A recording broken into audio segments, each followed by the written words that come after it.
The Pentagon has sent the White House a preliminary plan on how to defeat Islamic State militants in Iraq and Syria. The U.S. air campaign against Islamic State is a key part of that strategy. VOA Pentagon correspondent Carla Babb gives us a first-hand look aboard a U.S. aircraft carrier that recently returned to the Mediterranean Sea. And here's part of Carla's report. Launch. Catch. Repeat. Jets from the USS George H.W. Bush conducted the first American airstrikes against Islamic State militants in 2014. And 2.5 years and thousands of airstrikes later, the Bush is again a hub for the U.S. offensive. Navy officials say they've carried out about 16 strikes per day since arriving. For pilots aboard the carrier, the hours can be long. It's been about 12 days, so that's about the longest we'd ever go between without having a no-fly day. But the mission remains clear. We're very proud and happy to be out here bringing the fight to those guys. Sailors worked late into the night targeting Islamic State militants. And for a progress report on taking the fight to the enemy, we're joined in Washington by VOA Pentagon correspondent Carla Babb, who had the good fortune of actually being on the USS George H.W. Bush. That must have been incredibly exciting and probably very loud. What was it like for you there?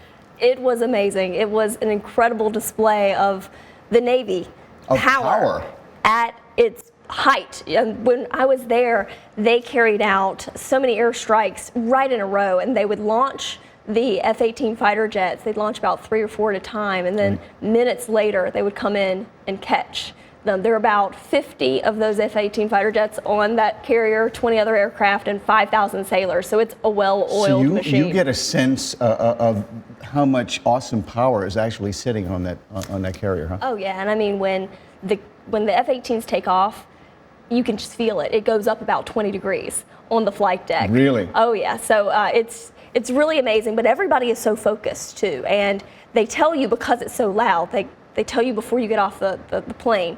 They go, "We're going to be pushing you around because we can't hear each other. So you can't hear me when I say move."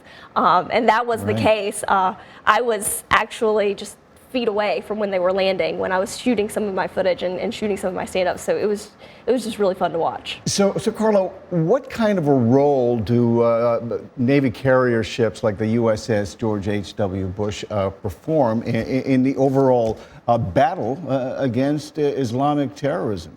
Well, Navy officials will say that those carriers are critical because they're mobile. They can move around. They're not stuck at one particular base. So you can get closer to some of those Islamic State targets. In fact, the captain told me, hey, we are a shorter flight from some of the targets that we're given than if we would be at a base in the region. Also, you can strike from the Mediterranean Sea. You can go down and they have quite a range, huh? Go around through the Red Sea. You can go into the Persian Gulf and strike targets there as well. What's it like for the sailors who are essentially at a moment's notice anything can happen? What did they share with you? What's it like living on a Navy carrier ship? It's tiring, but every single person I spoke to said, we've trained for this.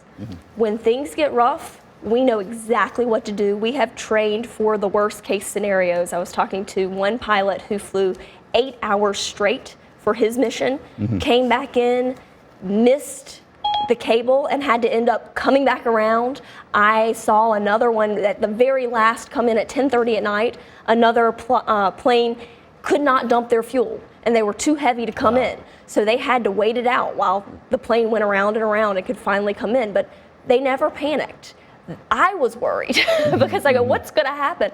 But they are very calm, very collected. That's where the training really kicks in, right? But you know, Carla, you weren't the only one taking a tour of Navy carriers. President Trump himself was aboard the USS Gerald Ford in Norfolk this week. Is there a common theme here? Do you think he's sending us a message? I think he definitely wants to send a message. He has proposed the next budget to be increased by $54 billion for the military. And this was the president's way of saying, I want to make the military bigger. He even pointed out, he said that the Navy had shrunk and that it was going to be the largest that they had seen in a while. That is his focus. He wants to make sure that the military is so strong that no one will try to mess with the United States. And he has wanted to increase the Navy from about 275 ships in his fleet to about 350. That's where the Navy wants to be too. But the Vice Chief of the Navy has issued a little bit of caution because he says the Navy has to maintain the 275 ships that it has first before it can add on additional ships. And so when asked for what they need for supplemental money for this year, right, the Navy requested about $2 billion of additional funding for maintenance and fleet operations.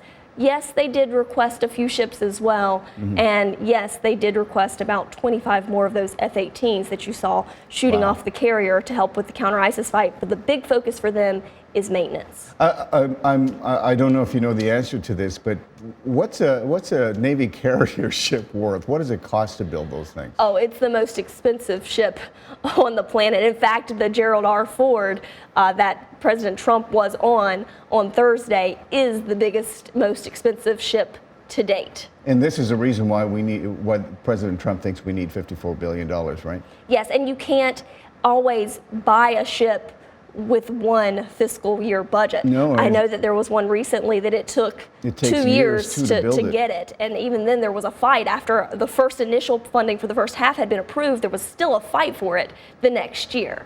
What kind of role do these carrier ships play in the battle, for example, in retaking Mosul? Are they involved in that?